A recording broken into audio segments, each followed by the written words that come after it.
Alors bonjour à tous et à toutes, ravi de vous retrouver pour ce nouveau webinaire de MBS. Alors tout d'abord, je vais me présenter très rapidement. Donc je m'appelle Thomas Bostock et donc j'ai pris les responsabilités du directeur de partenariat et du canal B2B chez Meerto, donc ce canal MBS dont on va vous parler un peu plus tard dans cette présentation. Et donc aujourd'hui, durant ce webinaire, on va vous faire un petit bilan de 2023 et des perspectives 2023. Pardon, du bilan 2022 et des perspectives 2023, année assez compliquée en cette fin d'année 2022 et des perspectives pour 2023. Et puis Maël Bernier va pouvoir vous faire un état des lieux. Donc j'ai l'immense privilège d'être avec Maël Bernier aujourd'hui, que toute la France connaît. Bonjour Thomas. Bonjour Maël. Cette alliance France-anglaise, cette France-Britannique très intéressante. Voilà. Donc Maël, je te laisse passer à la suite par rapport au bilan 2022 et on abordera les prévisions. Donc, n'oubliez pas de poser toutes les questions que vous avez pendant le webinaire. Donc, on se donne à peu près 20-25 minutes et puis on prendra du temps, bien sûr, à la fin pour y répondre. Donc, on y va. Alors, bonjour à tous. Oui, je vais essayer de vous partager un peu le bilan de cette année qui a effectivement été un peu contrasté et puis les perspectives, en tout cas, ce qu'on voit un peu se profiler sur le début 2023. On va essayer d'aller vite. N'hésitez pas à afficher vos questions, on les regardera après. Oui. Je vous propose de dérouler et puis après on enchaîne. Donc, premier sujet, la demande de crédit immobilier. Donc, ça, c'est donc les dossiers qui ont été déposés sur Meilleur Taux entre le 1er janvier et le 30 novembre. En gris, vous avez la demande 2021, en orange, les demandes 2022. Dossier de crédit immobilier pur, on ne parle pas des renégociations de crédit immobilier. Donc, ce qui est intéressant de voir, c'est qu'on a eu un début d'année. Alors, est-ce que personne ne voit le graphique ou est-ce que certains le voient? Parce qu'on a déjà eu ce problème-là. Ah voilà, donc ça vient de certains écrans, mais ça vient pas de nous. Donc, on y va. Donc en fait, on voit bien qu'on a eu un début d'année extrêmement dynamique, un peu en dessous du début 2021, mais qui avait été très très fort. Et puis, on voit très nettement que à compter du mois de juillet 2022, on a un décrochage de la demande, puisqu'on descend quand même très nettement si on regarde par rapport au début de l'année. Alors, la seule chose qu'on peut envisager, c'est de se dire qu'il y a certainement un environnement qui commence à décourager, qu'on a des Français qui commencent à entendre que c'est de plus en plus dur de trouver un crédit, que la situation, on va dire, géopolitique, le contexte est quand même assez anxiogène. Et donc, assez naturellement, on a sans doute des Français qui restent un peu au chaud, qui se disent qu'ils vont attendre un peu. Donc, on a une demande qui reste soutenue, mais qui est quand même un peu moins forte, et même beaucoup moins forte que 2021 et que début 2022. Petit point sur les taux. Alors, là, évidemment, j'espère quand même que certains vont voir parce que c'est quand même très visuel. Donc, ce sont les baromètres reçus que nous recevons des établissements bancaires avec la répartition. Donc, vous avez de décembre 2021 à décembre 2022, donc sur une année. Pour la faire très courte, en lecture simple, ça veut dire qu'en décembre 2021, vous aviez plus de 90% de 9 barèmes sur 10 qui étaient inférieurs à 1,5%. Ensuite, vous avez mars 2022, début du conflit, on voit qu'on franchit une marche et qu'on a globalement la plupart des barèmes qui sont situés en dessous d'un 90, donc on est toujours sous le 2. Ensuite, au mois de juillet, vous avez un nouveau palier assez net, très très net, puisque à partir de ce moment-là, on a quasiment plus de taux du tout inférieur à 1,90 et on a des barèmes qui remontent jusqu'à 2,50. Et puis, dernier palier qui est en gros celui qu'on vit aujourd'hui, octobre 2022, où vous n'avez plus un seul barème inférieur à 2,30.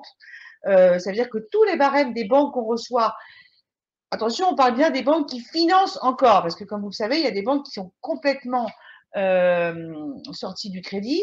Donc, les banques qui nous envoient des barèmes, ce sont celles qui font encore du prêt. Mais aujourd'hui, elles font du prêt avec des taux qui sont donc compris entre 2,30 et 2,90 en taux nominal. Et évidemment, j'insiste sur taux nominal parce que derrière arrive sous cette problématique du taux d'usure que vous connaissez tous par cœur. Oui, les dépôts concernaient que MTX. Donc voilà la situation sur les taux nominaux. Donc on voit vraiment ces 3 paliers en un an. C'est une hausse extrêmement rapide qu'on a rarement vue aussi nette. Hein. Voilà où on en est sur les taux des crédits nominaux au décembre 2022. Impact direct sur les financements. Nous sommes aujourd'hui en décembre 2022 avec un taux moyen affiché par nos partenaires bancaires à 2,5, ce qui fait qu'on a une mensualité qui sont à près de 200 000 euros qui est passée à 1060 euros. Au début de l'année, et cette même mensualité, ce même crédit autour de 1,20, on était à 933 euros. Ça veut dire qu'on a une augmentation de 130 euros par mois pour le même crédit. Ce qui veut donc dire que soit les Français qui veulent faire ce type d'emprunt sont capables d'assumer cette hausse de mensualité, soit il faut aller chercher dans l'épargne parce qu'évidemment, ça veut dire qu'il faut quand même gagner quasiment 400 euros net de plus par mois pour financer ce même emprunt. Je vous ai mis un peu le rétroviseur pour que vous voyez. On est en fait au niveau de 2015, hein, clairement. Mais c'est sûr que les 4 années qu'on a connues, 2019, 20, 21, 22 ou même 2018 avec des taux très inférieurs à 2, c'est aujourd'hui terminé. Alors, le graphique, en fait, je pourrais même quasiment arrêter la présentation là, parce que ça, c'est le graphique qui explique aujourd'hui pourquoi on est dans une situation où la moitié des dossiers de prêt sont refusés, où c'est très compliqué de trouver un financement. Tout simplement parce qu'il y a une déconnexion totale entre le taux d'usure et le taux qui est pratiqué par les établissements bancaires. Alors, en intro, pourquoi les banques ont relevé leur taux? La courbe grise, c'est les OAT 10 ans. C'est l'OAT 10 ans. C'est ce qui sert de taux de référence pour fixer les taux des crédits aux particuliers. C'est en gros le taux de refinancement des banques, tel qu'elles le connaissent. On rappelle l'OAT, l'obligation assimilable du au Trésor. Exactement. Donc, vous voyez, cette OAT, elle a bondi, littéralement bondi, à partir de mars 2022. Donc, c'est l'impact direct du conflit dans le début de la guerre en Ukraine. Ensuite, elle a monté, elle a redescendu cet été, puis elle est remontée. Il y a une très très forte volatilité, donc c'est très dur de savoir où on en est, mais on voit quand même très nettement qu'elle a bondi. Ensuite, vous avez la courbe orange. La courbe orange, c'est le taux moyen sur 20 ans, tel qu'envoyé les barèmes qu'on reçoit des banques. Vous voyez que cette courbe, elle n'a pas suivi tout à fait la même trajectoire, elle a remonté aussi, mais que par moment, elle s'est quand même retrouvée en dessous des OAT 10 ans. Ça veut donc dire que vous avez des banques qui prêtent à des taux inférieurs auxquels elles-mêmes, elles empruntent. Et pourquoi ces banques font ça? Parce que la courbe verte, c'est le taux d'usure sur 20 ans. Donc, c'est le taux, tout compris, taux, assurance, garantie, éventuels frais de dossier, mais on n'en est même plus là. Et tout ça doit rentrer et on voit très bien qu'il y a un problème. C'est-à-dire qu'on voit très bien que l'écart entre la orange et la verte et la grise, c'est considérablement restreint, réduit. Et c'est pour ça aujourd'hui que vous avez la moitié des banques qui ne financent plus et celles qui financent vous disent ok, je peux le financer, mais c'est très compliqué parce que pour ne pas dépasser le TAEG de 3,05 qu'il est aujourd'hui, c'est vraiment très très compliqué. On voit que la marge de manœuvre est extrêmement réduite, que par rapport à la situation, si vous regardez ne serait-ce qu'il y a 9 mois, par exemple, ou 12 mois, où le spread entre ces courbes, le spread, c'est vraiment l'écart. L'écart entre chacune de ces courbes était bien plus importante. Aujourd'hui, à mi-décembre 2022, ce spread est très très faible, et donc il n'y a quasiment plus de marge sur le crédit immobilier pour les banques. En fait, l'absence de marge, c'est intenable pour les prêteurs. Vous, si on vous dit vous empruntez à 2,5 et vous devez prêter à 2,40, non, ça marche pas parce que vous pouvez pas vous rémunérer. Donc en fait, pourquoi est-ce qui se passe aujourd'hui sur le marché? C'est que vous avez toutes les banques, celles qui ont vraiment besoin d'aller sur le marché financier, qui sont complètement sorties du marché de l'immobilier, et il reste sur le marché, on va dire les banques qui ont plus de dépôts, donc plutôt les mutualistes, mais malgré tout, avec ces contraintes-là, donc, avec quand même, on sait aujourd'hui qu'on a plein de dossiers qui sont finançables, qui devraient passer et qui sont bloqués uniquement à cause de ce taux d'usure. Je ne veux pas trahir la suite de la présentation, je t'en prie, mais ce qui veut dire que dans ce webinaire bilan et prévision, vous pouvez vous douter que les prévisions pour le premier semestre, en tout cas 2023, ça va être dans un marché très complexe, car il va y avoir des petites fenêtres de tir, on en parle juste après, mais avec des petites augmentations de ce calcul du taux d'usure chaque trimestre, ça va être toujours un premier semestre 2023 très compliqué pour le marché du crédit. Alors, certains d'entre vous qui ont peut-être assisté au dernier webinaire ont peut-être déjà vu ce graphe, mais je l'ai remis parce qu'on avait beaucoup de nouveaux inscrits et qu'à mon avis, il est très important. Ça, c'est le taux d'endettement sur les dossiers reçus sur meilleur taux. Endettement, donc, avec ce fameux critère de 35%. Donc là, on est hors usure, on est juste, on prend les dossiers et on regarde combien de personnes dépassent le 35% d'endettement. Donc, vous voyez, on a, donc en rouge, c'est évidemment octobre 2022. Donc, premier bloc de 3, c'est ceux qui rentrent dans les clous. On est passé de plus de 70% des dossiers déposés qui rentraient dans les clous, qui étaient donc avec un endettement inférieur à 35%, à un peu moins de 55%. Ensuite, vous avez au milieu ce qu'on appelle un peu la zone grise, c'est-à-dire les dossiers entre 35 et 39%, donc ceux qui peuvent être éventuellement soumis à contournement, parce qu'on parle beaucoup de l'usure, mais il ne faut pas oublier qu'en plus, on a les critères HSF qui bloquent, y compris des gens qui sont extrêmement finançables et pour lesquels le reste à vivre pourrait prendre le relais. Et puis là, vous avez tout au bout la catégorie de gens qui ne sont pas du tout finançables, plus du tout, puisqu'ils dépassent 40% d'endettement. Et là, vous voyez, le jaune, c'est octobre 2022. 21, pardon, et le rouge, c'est octobre 2022. Et on est passé à près de 30%. C'est-à-dire qu'il y a 30% des dossiers qui, aujourd'hui, ne sont plus finançables, juste en prenant en considération le taux d'endettement. Et puis, on rappelle, mais ce n'est pas seulement une catégorie de la population qui cherche à contracter un crédit immobilier qui est touchée. Ça peut être le primo-accédant comme la catégorie des CSP+, qui ont des revenus très élevés, mais qui se retrouvent bloqués au final avec l'accumulation de ces règles et qui est bloquant pour le marché. Vraiment pour le marché global du crédit. En fait, on a aujourd'hui même beaucoup de personnes qui sont extrêmement, même plutôt aisées, extrêmement finançables, mais qui vont peut-être dépasser 35% d'endettement et qui, en plus, comme ils ont le malheur d'avoir dépassé 40 ans, ou 45, mais ça peut même être 40 ans, ils dépassent le taux d'usure. Donc, on leur dit, non, désolé, restez chez vous. Alors, petit exemple sur l'endettement, juste pour qu'on voit ce qui s'est passé sur un an. Un couple qui gagne 4 000 euros, mensualité maximum à 35% d'endettement, c'est 1 400 euros. Au 1er janvier 2022, ce couple, avec un taux d'indice, pouvait emprunter 285 000 euros.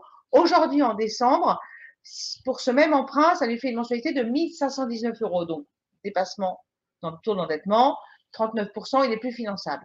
S'il veut garder la mensualité équivalente, ça veut dire que sa capacité d'emprunt est tombée à près de 250 000 euros, soit 35 000 euros de moins en seulement 11 mois. Donc, voilà en gros ce qui se passe, encore une fois, purement mathématique. J'enchaîne parce qu'on est très long. Alors, la délégation d'assurance, pourquoi on en parle? Parce que c'est quasiment la seule issue pour faire passer vos dossiers en dessous du taux d'usure, parce que vous avez des différences énormes. Alors, j'ai pris un exemple. Petit couple, 33 ans, 300 000 euros sur 20 ans, taux du crédit 2,5, taux aujourd'hui pratiqué. Assurance groupe 0,34, on assure le gros salaire à 100%, 50% sur l'autre. Assurance mensuelle 128 euros, TAEG 3,52. Ça, c'est dans le cas d'une assurance qui a 0,34. Assurance groupe. Si on le fait passer en délégation, à garantie équivalente, encore une fois, c'est très important, on peut trouver une assurance sans problème à 0,15, 100% sur le gros salaire, 50% sur l'autre. Et là, on est à un TAEG de 3,02. On n'est quand même pas très loin, on est à 3,05. C'est pour vous montrer à quel point on est quand même très, très juste.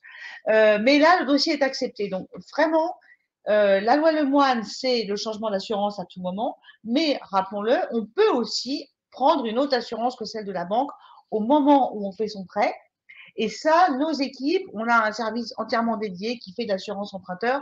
Ça peut être une solution. On peut vous aider aussi dans ce cas-là quand vous avez un dossier. Peut-être que vous allez pouvoir avoir un client qui peut avoir son financement, même peut-être sa banque, et qui va vous dire, mais oui, mais ça coince parce que l'assurance, on peut apporter des réponses là-dessus. C'est une solution, car l'exemple du dessus avec la ligne en rouge, taux d'usure dépassé, en fait, l'établissement bancaire ne peut pas prêter au-dessus de ce seuil de taux d'usure. C'est un taux légal. C'est un taux légal, donc le dossier sera refusé même par sa propre banque. C'est ça. Dans tous les cas, donc le sujet de l'assurance d'emprunteur est vraiment levier pour sortir des dossiers et faire en sorte que le crédit immobilier soit octroyé dans les conditions qui n'ont pas changé. Ce qui est important, c'est effectivement ce que vient de dire Thomas, c'est que le taux d'usure, c'est pas un truc dans lequel les banques se cachent. C'est un taux légal qui est fixé par la Banque de France, donc par Bercy. Et si elles le contournent, si elles dépassent le fameux taux d'usure, elles sont répréhensibles. Légalement. Donc, encore une fois, c'est pas possible pour elles de contourner. Donc, malheureusement, beaucoup d'établissements bancaires voudraient faire plus de crédits, parce que c'est quand même un moyen de capter de nouveaux clients. Et aujourd'hui, elles sont contraintes par ce taux d'usure. Ensuite, vas-y, hop, je vais faire dessus. Alors, petit portrait de l'emprunteur, on va accélérer. Ça, encore une fois, ceux qui ont vu l'année webinaire ont peut-être déjà vu ces chiffres. Mais en gros, c'est pour montrer que l'emprunt moyen a fortement augmenté en 2022. Normal, on a des prix qui augmentent. Le foyer de l'emprunteur moyen s'est enrichi et l'apport est près de 50 000 euros aujourd'hui. Et on a une durée moyenne d'emprunt qui est de 22 ans. Ça, c'est la photographie de ce qui se va passer dans les dossiers meilleurs taux. Donc, évidemment, en parallèle de la hausse des prix de l'immobilier, le montant des transactions augmente, conséquence, les emprunts et les apports aussi. On partagera évidemment avec vous cette présentation, donc il n'y a aucun problème pour regarder un peu plus précisément les chiffres. Alors maintenant, prévision pour 2023. Petit tour sur ce qui s'est passé depuis 10 ans, c'est toujours intéressant de regarder parce qu'en fait, on se rend compte qu'il y a une corrélation très nette et très forte entre les taux d'intérêt et le volume des transactions. Si on regarde 2021, des taux autour de 1%, près d'1,1 million de transactions, voire dépassées, record toute catégorie. Si on revient ensuite à des données un peu plus classiques, par exemple 2015, des taux d'intérêt moyens sur l'année 2015 autour de 2,40, on est autour de 770 000 transactions. Et puis, si on regarde ensuite derrière, on voit que plus les taux remontent, plus les transactions baissent. 2008 et 2009, je vous les ai mis là parce que c'est les années les plus fortes de la crise. En fait, c'est les années les plus basses en termes de transactions sur les 20 dernières années. Mais en tout cas, ça nous donne peut-être une indication sur ce qui va se passer en 2022. Alors, 2022, ça va être assez masqué parce que vous avez un début d'année qui a été très, très dynamique. Oui. On l'a vu, la demande au premier trimestre 2022 a été très dynamique. Elle l'était aussi les 3 derniers mois de 2021. Donc, tout ça, ça arrive effectivement dans les transactions qui sont finalement signées 3 mois ou 4 mois plus tard. Donc, on a un premier semestre 2022 qui est très bon, mais qui cache en fait des dossiers déposés bien avant. Le problème, c'est là, c'est que depuis cet été et encore plus depuis l'automne, on a un très net ralentissement des dossiers déposés, des dossiers financés. Et donc, tout ça va entraîner des transactions en baisse sur 2023. Donc, encore une fois, moi, je pense que 2022, je ne suis pas sûre qu'on soit au million de transactions quand même, parce qu'il y a quand même une baisse. En tout cas, moi, je ne parie pas dessus, mais on verra bien les chiffres des notaires qu'on aura au mois de mars, sur toute l'année 2022.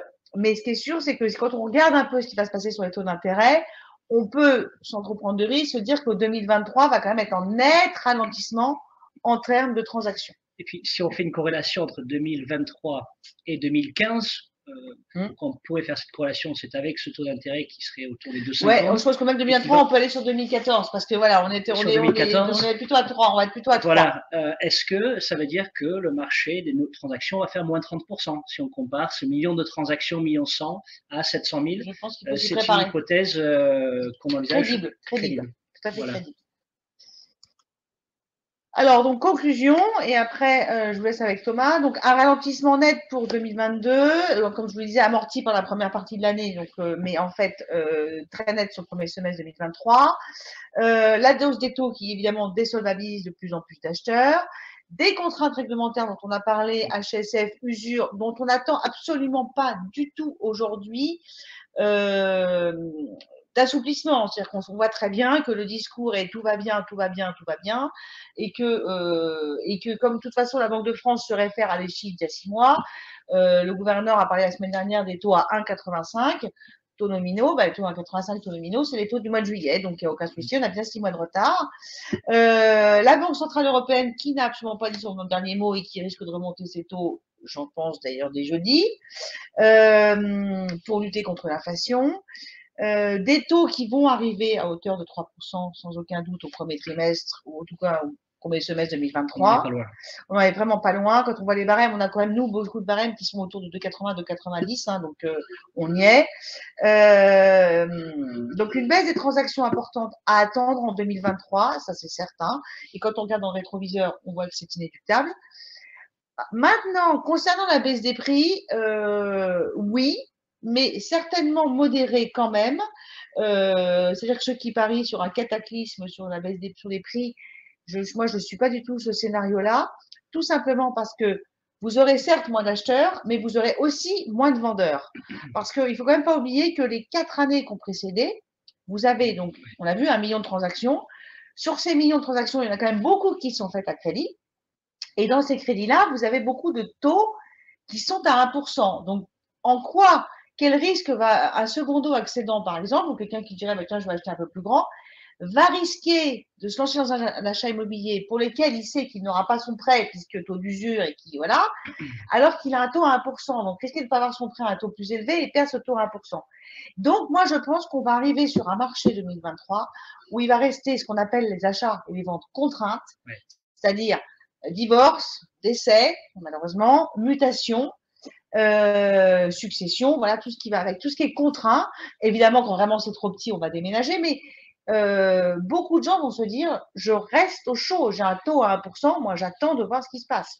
Et donc, vous aurez effectivement moins d'acheteurs, puisque moins de prêts, mais aussi moins de vendeurs. Puis, pour ajouter sur ce que tu viens de dire, Mel, hein, les mathématiques derrière le coût du crédit vont être encore plus importantes qu'avant, parce que quand il y a les acquéreurs, il y a 3-4 ans, qui contractaient des prêts sur 20 ans autour des 1, 1,10, 1,20, et que dans 6 mois, on va tendre vers 3, 3,5, il faudra regarder le prix du bien à acheter, le prix de vente du bien actuel, et puis le delta entre ce coût du financement. Est-ce que ça a un sens financier de vendre son bien aujourd'hui et d'aller contracter derrière un crédit plus élevé, avec un taux plus élevé, avec un prix de marché qui n'aura peut-être pas bougé.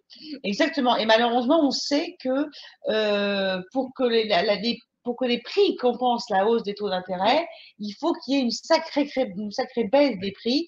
Mais quand on dit une sacrée baisse, c'est quand même de l'ordre de plus de 20%. Et or, on n'y est pas du tout. Alors, évidemment, on sait maintenant qu'on a plusieurs marchés d'immobilier, que la province ne réagit pas forcément du tout pareil que Paris. On a des villes moyennes, des villes secondaires qui sont toujours avec des prix qui montent.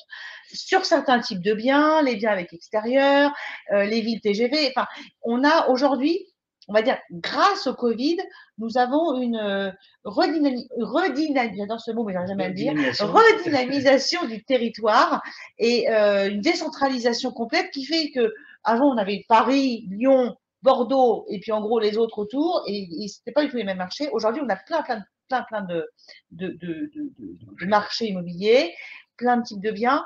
Donc, encore une fois, voilà, il faut être très prudent sur les prix, mais il est clair que ce n'est pas parce qu'on aura une baisse des prix de 5%, même 10% sur certains biens peut-être, que ça compensera malheureusement la hausse des taux qui, elle, est inéluctable.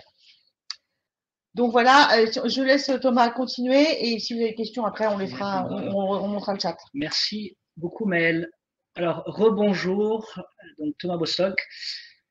La promesse Meyerto Business Solutions et comment fonctionne chez Meyerto Business Solutions, et on va regarder ensemble comment on peut travailler ensemble en 2023. Alors, je rappelle, hein, merci à nos fidèles qui nous suivent durant le premier webinaire, depuis le premier webinaire chez MBS, mais je réexplique. Donc, Meyerto Business Solutions, c'est une entité de Meyerto. Le modèle de partenariat, alors qu'est-ce que c'est?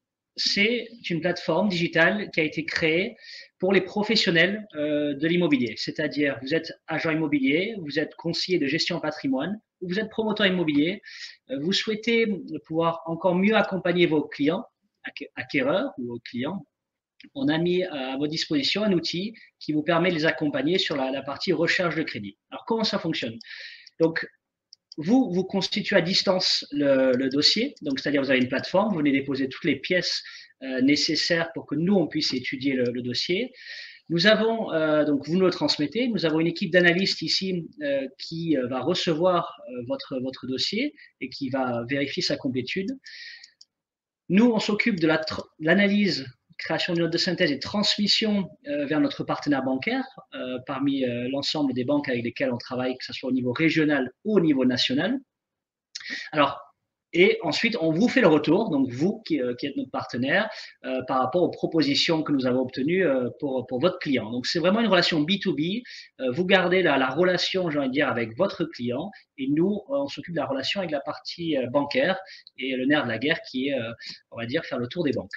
Alors, pour pouvoir travailler avec MBS, le modèle est très simple, c'est que vous devenez mandataire et donc il faut avoir une formation ou une expérience professionnelle qui justifie de cette position. Et si vous ne l'avez pas, vous pouvez faire une formation.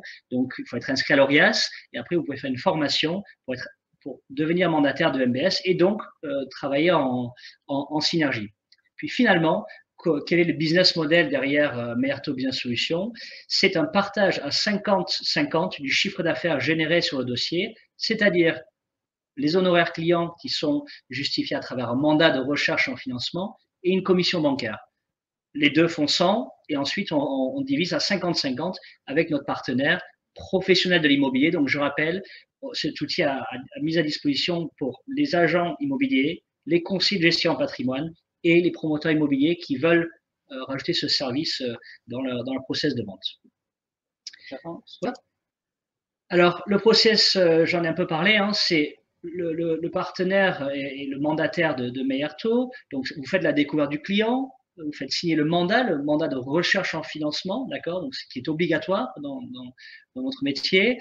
Il y a un test d'éligibilité, donc vous avez une interface digitale qui vous permet de regarder combien votre client peut emprunter et ensuite de simuler son prêt. Donc, on a un outil qui s'appelle Optix, qui est très bien fait, qui vous permet de visualiser le prêt sur sa durée.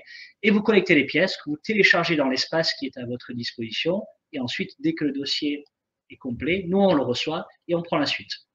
Vous gardez la relation avec votre client à chaque fois. Ensuite, à droite sur cette slide, Meirto Business Solutions. Donc, nous, on étudie le dossier, on étudie la complétude, on étudie la partie risque, la partie analyse du dossier, ce que nos partenaires bancaires attendent. Hein. Vérification des pièces. Alors, bien sûr, on repasse derrière toutes les pièces qui ont été téléchargées. On interroge nos partenaires bancaires. Donc, on peut le faire très rapidement parce qu'on connaît déjà leurs conditions et ensuite, on les interroge par rapport au dossier précis. Et ensuite, on suit l'avancement du dossier en banque. Alors, encore une fois, que ce soit avec des banques au niveau national ou au niveau régional. Et encore une fois, prévision 2023, ça va être une année compliquée, en tout cas un premier semestre compliqué en termes d'octroi de crédit. Pourquoi on a vu? Parce que cette marge de manœuvre pour les partenaires bancaires est très réduite par rapport à l'octroi la différence entre l'OAT et le taux auquel elle prête aujourd'hui à des clients particuliers. Et donc, d'autant plus en 2023, il va falloir naviguer, j'ai envie de dire, dans cette jungle où il va falloir vraiment étudier dossier par dossier et interroger plusieurs banques sur un même dossier. Donc, ça va être très important. Donc, on garde, nous, la relation avec la banque, vous gardez la relation avec le client, et nous, on a une relation B2B entre vous, professionnels de l'immobilier, et Meirto. Alors, l'espace digital personnalisé, j'en ai un peu parlé, hein, mais vous avez un espace qui vous est dédié. Vous pouvez simuler l'étude de financement. Vous allez voir les propositions de financement apparaître une fois qu'on a des retours de nos partenaires bancaires. Les signatures des mandats se font en électronique, donc plus de papier, que ce soit le mandat de recherche en financement ou la confirmation de mandat dans un second temps, une fois que le dossier a bien avancé. Toute la gestion des pièces se fait en électronique, en digital. Vous venez télécharger les pièces dans l'espace. C'est un espace sécurisé. Et puis, vous avez un suivi si vous avez un cabinet de conseil de gestion patrimoine avec plusieurs clients que vous avez transmis vers MBS. Vous pouvez suivre l'état d'avancement de chacun des clients et ça dans votre tableau de bord. Donc, c'est plutôt pas mal fait.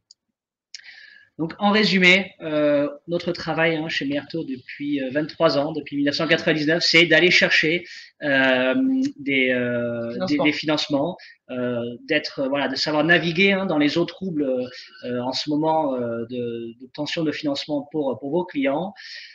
C'est un accès privilégié. Oui, on travaille avec quasiment toutes les banques de la place. Donc, c'est d'aller très vite vers celles qui travaillent encore. Celles qui travaillent encore.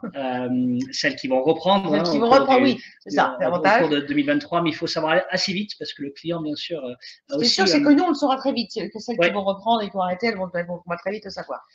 Donc voilà, et puis les outils qu'on vous a mis en place fonctionnent bien et puis ça nous permet aussi d'avoir une expérience client qui est plutôt agréable pour votre client comme pour vous et nous dans la gestion du dossier. Alors, je termine par ça, c'est la nouveauté MBS pour 2023. Alors, notre corps métier, hein, c'est la partie crédit immobilier, aussi également financement de SCPI, mais après, quand je parle de crédit immobilier, c'est tout ce qui est produit de défiscalisation, du Pinel ou autre LMNP, par exemple.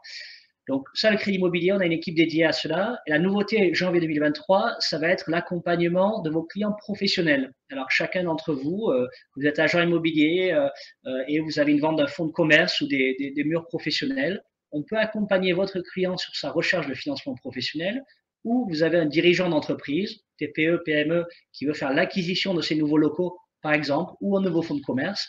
On peut accompagner vos clients professionnels. Et il n'y a pas de taux d'usure pour le financement des professionnels. Voilà, une des bonnes nouvelles autour du crédit professionnel, effectivement, c'est qu'il n'y a pas de taux d'usure, mais il faut pouvoir interroger plusieurs partenaires bancaires car on remarque, puisqu'il n'y a pas de taux d'usure, des spreads, donc des écarts très élevés d'un établissement à l'autre, que ce soit un établissement bancaire au niveau régional ou national. Et c'est là où notre intervention a encore plus de sens pour votre client et qui justifie nos interventions, car on peut voir, même aujourd'hui, pour un même donc, dossier, avec deux banques différentes, on peut voir 100 points de base, parfois 120 points de base. Et je n'en rajoute pas, c'est les dossiers qu'on a vu passer sur un même dossier, mais avec une appréciation risque d'une banque à l'autre qui est différente. Et ça, c'est notre devoir d'aller chercher et défricher le marché. Donc, le client TPE, PME, vos clients, aujourd'hui, on les accompagne. Et puis là, le modèle similaire au modèle du crédit immobilier, donc c'est un partage à 50-50 du chiffre d'affaires généré. Et on travaille avec quasiment l'ensemble des banques de la place en crédit professionnel. Donc c'est ce qui nous permet d'aller très vite. Et on a une équipe centralisée qui vous permet et nous permet d'aller chercher les offres assez rapidement. Alors, question, voilà, là vous avez nos mails. Alors, j'ai vu passer quelques questions pendant que Thomas faisait sa présentation. Oui. Oui, effectivement, dans le neuf, les prix vont pas baisser parce que les matériaux augmentent, donc c'est logique. Là, en fait, pour revenir sur les prix, parce qu'il y avait des prix sur les biens, les seuls biens anciens qui sont quasiment sûrs de baisser et qui baissent déjà d'ailleurs, c'est les fameuses passoires énergétiques. Notamment dans les très grandes villes à Paris, parce que voilà, évidemment, on sait qu'il faut faire des travaux et tout ça. D'ailleurs, il y a un marché hein, sur la passoire énergétique. Mais là, ça veut dire aussi qu'il faut quand même avoir les reins solides et pour être capable de faire les travaux derrière. Voilà, donc ça, c'était pour les prix. Alors, il y a une question de Tessa. Je travaille avec un courtier, c'est pareil. C'est bien quoi la question? Alors, si Tessa, votre question, c'est de savoir est-ce que si vous travaillez en local avec un courtier, est-ce que c'est pareil? Alors, c'est pas tout à fait pareil parce qu'en fait aujourd'hui nous on peut intervenir sur l'ensemble du territoire. Donc demain si vous travaillez avec Meilleur Lille par exemple, que la relation se passe bien, continuez de travailler avec Meilleur Lille si vos dossiers bien sûr sont sur le périmètre dans le nord de la France. Si demain vous avez des clients qui ont des projets un peu partout en France, alors que ce soit d'acquisition entre autres, voilà, on peut vous accompagner davantage car on couvre l'ensemble du territoire avec nos conventions bancaires. Alors, une question de Guillaume, 7 ans par an de formation continue pour renouveler. Alors, c'est pas nouveau, c'est obligatoire. Les 7 ans, les 7 heures, excusez-moi, 7 ans, ça ferait un peu long. Les 7 heures de formation annuelle pour effectivement maintenir son statut de MIOB. Alors, n'y aura-t-il pas une ségrégation entre les dossiers acquéreurs habitants et investisseurs, ce qui aujourd'hui est devenu complexe? Alors, j'imagine que la question, c'est est-ce que les banques ont tendance à favoriser des acheteurs investisseurs qui donc ont les reins solides? Alors, je vous confirme que oui. Et d'ailleurs, ce qui se passe même en région, c'est que moi, je l'ai vu parce que il se trouve que je reste à certaines villes de province. Et en fait, il y a il y a encore il y a des gens qui peuvent acheter cash et qui achètent des biens 150, 200 000 euros sans aucun souci pour en faire du locatif derrière. Comme en plus la demande va augmenter sur l'offre locative, puisque comme on a moins de gens qui accèdent à la propriété, moins de Français, bah forcément ceux-là vont rester locataires. Donc oui, je vous confirme que ça peut être plus simple aujourd'hui, surtout quand on a les reins très solides et qu'on a besoin finalement d'un tout petit emprunt et qu'on peut acheter une grosse partie cash. Vous restez dans le marché alors que les autres sont sortis. Alors, une question de Guillaume Bouchard. Pouvez-vous nous rappeler le coût de l'abonnement à la plateforme MBS, s'il vous plaît? Donc, c'est un coût mensuel de 50 € par mois pour avoir accès à la plateforme MBS. Donc, voilà, Guillaume. Si vous avez d'autres questions, et vous souhaitez discuter de ce partenariat, bien sûr, toute l'équipe pourra organiser une vidéo dédiée à la présentation. De manière générale, pour ceux et celles d'entre vous qui souhaitent en savoir un peu plus sur le fonctionnement et comment on travaille déjà avec de nombreux partenaires au niveau national, vous nous sollicitez, on organise une visio ensemble très prochainement. Alors, l'atteinte des objectifs annuels ne freine-t-il pas autant de plus l'octroi des prêts cette fin d'année? Donc, je comprends que ça veut dire que, comme les banques ont atteint leurs objectifs, bah, elles ralentissent et tout ça. Alors, ça, c'est vrai dans un temps normal. Ça a été vrai plein d'années. Effectivement, en décembre, novembre, décembre, c'était un peu plus cool parce que les objectifs étaient atteints. Quoique, il ne faut pas quand même oublier que les dossiers de novembre et de décembre, c'est de la production de février-mars. Hein, donc, c'est déjà l'année 2023. Chose que les banques, d'ailleurs, avaient quand même compris depuis quelques années. Donc, j'adorerais vous dire que c'est un ralentissement lié à des objectifs atteints et qu'en gros, au 1er janvier, tout le monde va redémarrer tout frais, tout neuf. Voilà, mais la réalité, c'est pas ça là. Et c'est pas lié aux critères, enfin aux objectifs atteints, c'est vraiment lié à ce dont on a parlé tout à l'heure, à savoir les coûts de refinancement qui sont aujourd'hui trop élevés par rapport à ce qu'elles peuvent afficher comme taux d'intérêt. Aujourd'hui, on devrait, pour être très clair, avoir des taux d'intérêt pour l'emprunteur, qui devrait être autour de 3,20, 3,30. Ça devrait déjà être le cas. Et ça devrait être le cas depuis quelques mois déjà. Sauf que 3,20, 3,30, vous voyez bien qu'avec un taux d'usure à 3,05, ça ne passe pas. Donc, c'est pour ça aujourd'hui qu'on a des banques qui sont sorties du marché. Si elles pouvaient prêter à 3,20, 3,30, elles seraient là. Elles seraient déjà revenues. Oui. Et on aurait donc un taux d'usure à 4,20. Il ne faut pas oublier non plus, parce que je vais faire aussi du rétroviseur, que la dernière fois qu'on a eu des taux à 3,20, on avait un taux d'usure à plus de 4,5 ou 5. Donc, vous voyez, il y a toujours un écart normalement qui permet d'avoir un marché. Aujourd'hui, ce qui est aberrant, c'est qu'au-delà des taux qui remontent et qui, du coup, évidemment, désolvabilisent des emprunteurs,